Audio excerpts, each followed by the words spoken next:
안녕하세요. 클래식하게 교양인 아르토입니다.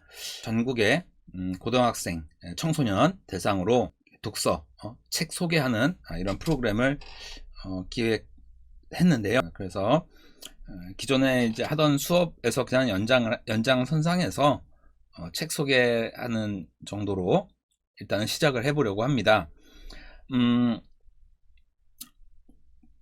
제가 이제 교직에 있으면서 계속 많이 느끼는 게 뭐냐면 여러분들 의외로 그 독서량도 적고요. 좀 상식적인 부분에서 얘기하다 보면은 깜짝깜짝 놀랄 때가 좀 있어요. 그럴 때가 있어. 그게 뭐 꼭 그러면 선생님 때는 책을 많이 읽었냐? 그건 아니에요. 마찬가지예요. 뭐 입시 놓고 누가 이렇게 뭐 일주일 보름 계속 걸리는 그것도 매일 뭐 하루 종일 읽어야 뭐 한 4, 5일 만에 다 읽을 수 있는 그런 책들을 누가 그렇게 많이 읽을 수 있겠어, 그지? 그러니까 대학교 가서 읽어야 되는 것이죠. 그거는 대학교 가서 읽어야 되는 것이고 여러 가지 고민을 많이 했어요. 그 학생들을 어떻게 좀 더 뭐라고 해야 되지?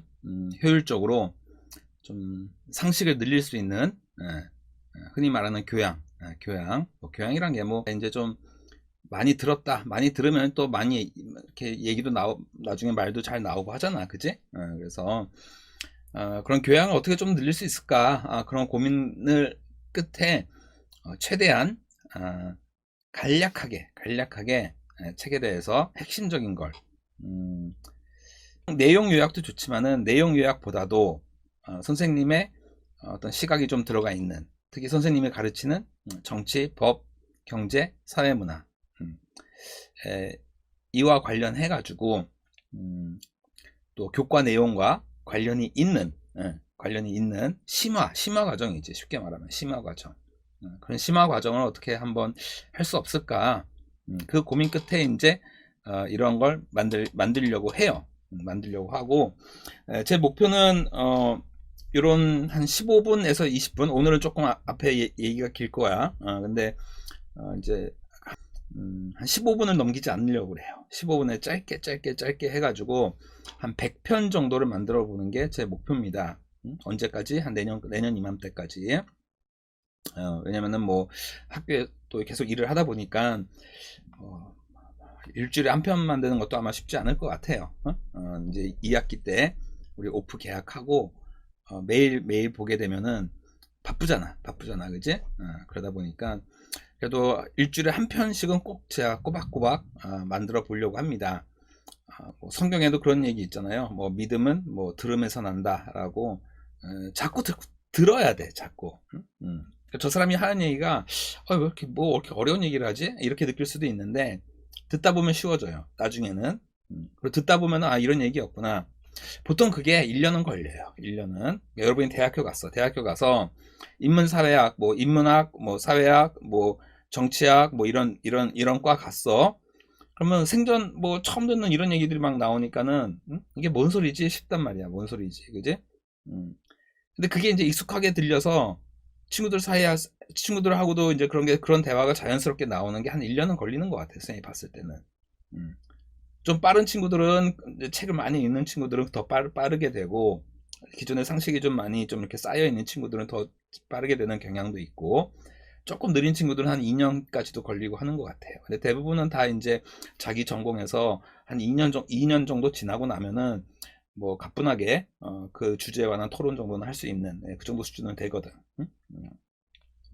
자, 그래서 뭐 여러모로 사실 하루에 한 편 15분씩 이렇게 듣고 해서 손해 볼 게 없잖아, 그지? 손해 볼 게 없잖아. 아프리카 TV만 보지 말고 보다가 선생님도 한 번씩 가끔 봐주고 그렇게 하면 좋을 것 같아요. 이번에는 아예 그냥 사실 이제 우리 학생을 대상으로 하는 것이지만은 국한될 필요는 없다고 생각을 해서 사실 아까 전국을 상대로 하는 그런 야심찬 포부를 한번 가져보려고 했었는데 일단은 우리 학교 학생을 대상으로 하는 거기 때문에 원래는 이 얼굴을 지우려고 그랬어. 유튜버가 되는 데 있어서 제일 걸림돌이 뭘까 고민했더니 여러 사람한테 물어봤거든. 일단 네 얼굴부터 치우래. 보기 안 좋아. 밥맛 떨어져. 뭐 이런 얘기지, 그지? 근데 뭐 너희는 이제 익숙하잖아, 이 얼굴에, 그지? 선생님이 굳이 또 이거 바꾸려면은 그럼 또 빈 공간에 이것만 막 해서 뭐 하려면 또 뭔가 더 막 엄청난 걸 집어넣어야 될 것 같고 되게 스트레스 받아. 그래서 선생님도 스트레스 받지 않고 할 수 있게 해보려고 합니다. 그래서 이번 앱부터는 이제 좀 자막은 들어갈 거예요. 자막. 선생님의 발음이 좀 불분명하니까. 그렇다고 기계음을 갖다가 이거 읽어주게 한번 해봤더니 잘 읽어주긴 하는데 어째 이상해. 뉘앙스도, 중요한 포인트에 대한 뉘앙스 강조점도 없고. 그리고 또 우리 학교의 최모 선생님 아시죠? 목소리가 너무너무 좋아. 기가 막혀. 그래서 부탁을 해보려고 했는데 한두 번 부탁은 한두 번 하는 거지. 한두 번. 그치? 꾸준히 계속 하려면은 이렇게 소정에 뭐랄까 뭐라도 드려야 되는 것이죠. 그렇죠? 정식으로. 프로는 원래 그런 거야. 그지? 근데 또 동료 선생님 간에 그렇게 하는 게 또 좀 껄끄러워 하시는 것 같고, 그래서 고민을 하다가 그냥 내 목소리로 내 얼굴로 그냥 하자. 대신 자막을 넣자. 이렇게 결정을 했습니다. 자, 잔소리가 좀 길었네요. 그래서 오늘 첫 번째 시간 프로테스탄트 윤리와 자본주의 정신, 막스 베버고요. 우리 1학년 지금 경제 배우고 있는데, 경제 파트, 그지? 거기에 보면은 그 첫 번째 장 맨 아래 나오지, 그치? 프로테스탄트 윤리와 자본주의 정신. 그 밖에도 정치에서도 나오고요. 그치? 정치에서도 나오고 2학년. 그리고 사회문화에서도 나와요. 사회문화에서는 뭐 너무 중요하죠. 아예 마르크스 베버 이렇게 두 학자는 내용을 배우잖아. 그지? 네? 근데 2학년도 지금 내년에 들을 때 이 사회문화 과목에서 베버를 기능론자로 분류하거든. 기능론자로. 그거는 좀 편의상 그렇게 한 거예요. 편의상. 그 이유는 나중에 다시 한번 얘기해 줄게. 왜 그렇게 됐는지. 제가 교과서 쓴 김용학 교수님이라고 연세대 직접 뭐 같이 그때 뭐 술 마시면서 한번 했던 얘기도 있는데, 왜 그렇게 분류를 했냐 교과서에. 그러니까는 글쎄 그렇게 하면 안 되는데 뭐 여러 가지 이유가 있었다고 하더라고요. 그죠? 일단은 뭐 마르크스와 대비되는 어떤 스타일을 명확하게 보여줘야 될 필요성이 있었고, 그렇게 했을 때 마르크스와 견줄 수 있는 그런 학자는 사회학계에서 막스 베버밖에 없고요. 원래 기능론은 뭐 뒤르켐이라든지 또 뭐 파슨스 뭐 이렇게 등등 구조 기능주의라고 해가지고 그쪽이에요. 원래는 좀 달라. 맥락이 달라. 맥락 자체가 다르고요. 분명히 이제 좀 보수 성향 쪽에서 베버를 좋아하는 경향이 아주 뚜렷해요. 특히 이제 개신교 쪽에서 그런 이유도 좀 있는 것 같고요. 그래서 편의상 여러분이 쉽게 배우게 하려고 대비되는 지점만 이렇게 놓고, 한쪽은 마르크스는 계급으로서 봤다, 베버는 계층으로 봤다. 뭐 이 정도만 우리가 배우잖아요, 그렇지? 자, 근데 그렇게만 배우는 거에 맹점이 제대로 이 학자가 무슨 주장을 한 거고 핵심적인 게 무엇인지를 모르고 지나간다는 거예요. 모르고 지나간다는 거야. 그게 저는 이제 아주 답답하죠. 그런 거 보고 있으면 답답해. 자, 시간이 너무 많이 갔어. 벌써 10분이 넘어갔는데, 자, 바로 오늘 내용, 오늘 간단하게 일부만 시작하겠습니다. 자, 프로테스탄트 윤리와 자본주의 정신이고요. 뭐 책은 다 거기에요. 뭐 어떤 책이든 상관없습니다. 다 번역도 비슷비슷하고요. 자, 막스 베버는 평생 마르크스의 유령과 싸운 사람이다.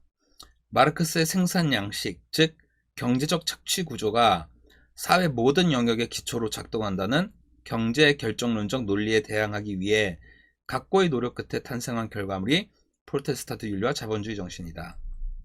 자, 마르크시식으로 보자면 비슷한 두 조건의 두 지역에서, 그러니까 비슷한 지역에서 자본주의가 도입이 되면 유사한 성장과 변화가 일어나야 합니다. 그죠? 그러나 종교 외에는 큰 차이가 없는 두 지역 중 한 지역은 자본주의적 성장이 일어난 반면 다른 지역에서는 그렇지 않은 점에 베버는 주목을 했어요. 그러니까 한평생 베버는 이 마르크스 이 이론이 넘사벽이거든. 이거 넘사벽이야. 근데 뭔가 이게 다는 아닌 것 같은데, 한평생 마르크스 넘어보려고 애쓴 사람이에요. 우울증도 심했고. 자, 그리고 원인을 카톨릭과 달리 프로테스탄트 개신교에서 유독 강조한 교리, 즉 오직 믿음에 의한 구원, 루터 교리, 그리고 사후 천국 갈지 지옥 갈지 이미 정해져 있다는 칼뱅 교리, 예정론, 칼뱅 교리. 그러니까 이런 두 가지 독특한 교리가 있었다는 거지, 그지? 거기서 찾은 거예요. 즉 신념을 더 우위에 둔 거죠, 그렇죠? 자, 그 다음 거 좀 보겠습니다. 저희 사진 있고요. 막스 베버 왼쪽이, 오른쪽이 칼 마르크스가 될게요. 자, 유물론에 가까운 마르크스의 이론은 명확하고 선명해서 손으로 만질 수 있을 정도의 아주 확실한 사실을 바탕으로 자본주의에 대해 분석한다.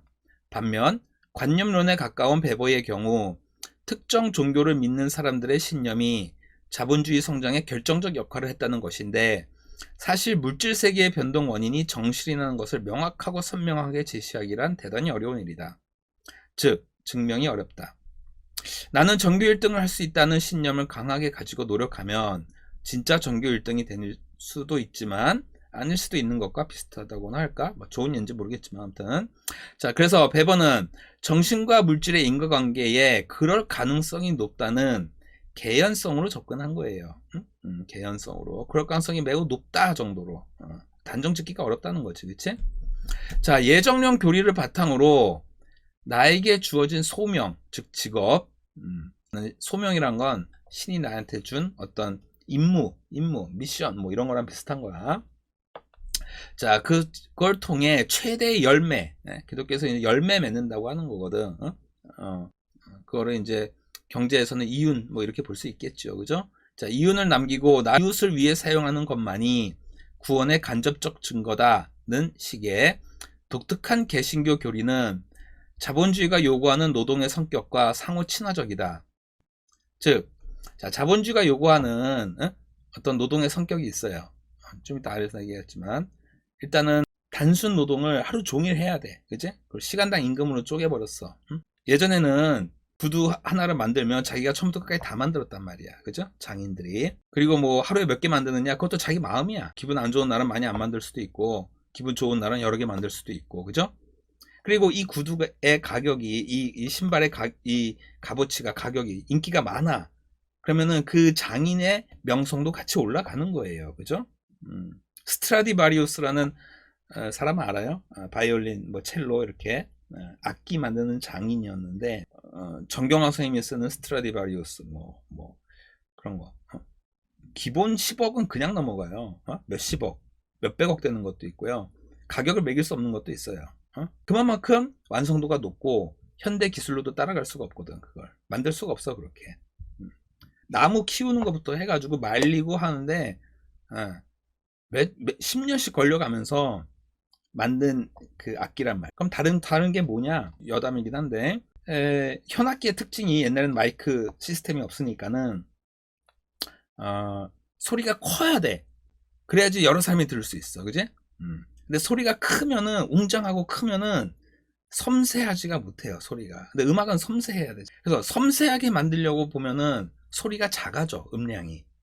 이게 고질적인 현악기의 딜레마입니다. 근데 이거를 기가 막히게 해결을 한 거예요. 소리가 웅장하면서도 매우 섬세해요. 이게 어떻게 가능하냐? 쌤이 뒤에 보면 오디오 많잖아, 그치? 비싼 오디오 왜 할까? 비슷한 이유예요. 비슷한 이유야. 비싼 오디오 이렇게 놓고 오케스트라 연주 들어보면은 여기서 지금 오른쪽에서 뭐 첼로, 왼쪽에서 바이올린, 이런 작은 소리가 명징하게 들립니다. 탁탁탁 치는 소리도, 그 울림까지도 아주 명징하게 들려요. 그리고 큰 소리에서도, 총주에서도 음이 엉키지를 않아. 각각 악기들이 다 분리돼 가지고 실제 거의 앞에서 듣는 것처럼 잘 들린다. S석에 앉아서 듣는 것처럼 잘 들린다. 그래서 스트라디바리우스 하는 그 악기도 어느 위치에서 들으나 직진성이 굉장히 강해요. 그래서 나한테 직접 쭉 나한테 바로 내 앞으로 연주하는 것처럼 이런 느낌을 줘. 대단한 악기, 대단한 거. 그 사람을 지금 스트라디바리우스를 단순 장인이라고 안 해요. 예술가라고 하지. 그치? 자, 근데 현대 노동은 어떻게 돼버렸냐? 자, 여기도 봅시다. 찰리 채플린부터 하면, 찰리 채플린이 모던 타임스에서 노동의 가치가 시간당 임금으로 바뀌고 생산 과정에서 하나의 부품만을 온종일 생산해야 하는 비인간적 노동에 대해 다루었는데, 바로 이게 노동소의 개념이죠. 바로 개신교의 강한 종교적 신념이 이러한 잔인한 노동 강도를 견디게 해줬다는 겁니다. 즉 이제는 자, 신발을 만드는데 내가 마음대로 다 만드는 게 아니야. 나는 그 밑창만 만들어. 밑창만. 하루 종일 그것만 해. 그리고 나는 그 대가로 그냥 시간당 얼마만 받고 끝이야. 자, 이 신발의 명성이 올라갔어. 그렇다고 해서 내가 돈을 더 받는 것도 아니고 내 명성이 올라가는 더더욱 아니야. 나는 밑창만 조립한. 그죠? 그리고 왜 이렇게 분업을 했냐? 생산량을 늘리려고. 그리고 또 하나가 있어요. 밑창을 만들다가 손가락을 다쳐서 더 이상 못 만들어. 그럼 옛날 장인 같으면은 그 신발은 끝이야. 그지? 그런 현악기 더 이상 못 나오는 거야. 제자가 있으면 모를까? 밑창만 만드는 거는 누구나 1시간만 교육받으면 바로 투입할 수 있다라는 거. 즉 인간의 노동이 마치 공장의 부품처럼 됐다. 그런 걸 아주 날카롭게 또 재미있게 한 게 이 모던 타임스죠. 그죠? 아직 못 본 친구 있다면 꼭 보세요. 이거는. 자, 따라서 자본주의 성장은 마르크스처럼 단순히 유물론적 생산 양식만으로 설명할 수 없다는 것이 베버의 주장입니다. 자, 그럼 19세기, 20세기 초에 19세기 말 활동했던 베버가 바라본 미래 자본주의 운명은 어떠했을까? 그보다 100년 정도 앞서 활동했던 마르크스는 자본주의는 자체의 구조적 모순으로 인해 붕괴할 거라고 예견했었죠. 그죠? 실제 대공황으로 세계 경제 시스템이 붕괴됐었고요. 자, 그래서 다음 시간에는 베버가 바라본 미래 사회에 대해서 살펴보겠습니다. 3학년들은 배운 걸로는 낙관론 쪽으로 이렇게 이해하고 있을 수가 있겠는데 전혀 아니에요. 완전한 비관론자였습니다. 오히려 마르크스는 낙관론. 왜? 결국에는 공산주의 사회로 넘어갈 것이다 라고 조심스럽게 예견을 했었으니까. 그지? 자, 전달이 잘 됐나 모르겠네. 여기에 나온 내용들은 뭐 짧게 일부러 한 건데 짧고 쉽게 여러분들이 핵심적인 걸 조금 와닿게 느낄 수 있게 하려고 제가 직접 다 쓴 글이고요. 당연히 제 저작권이 있는 글이 되겠습니다. 창작 글이기 때문에. 자, 수고했습니다. 여기까지 할게요. 다음 시간에 뵙겠습니다.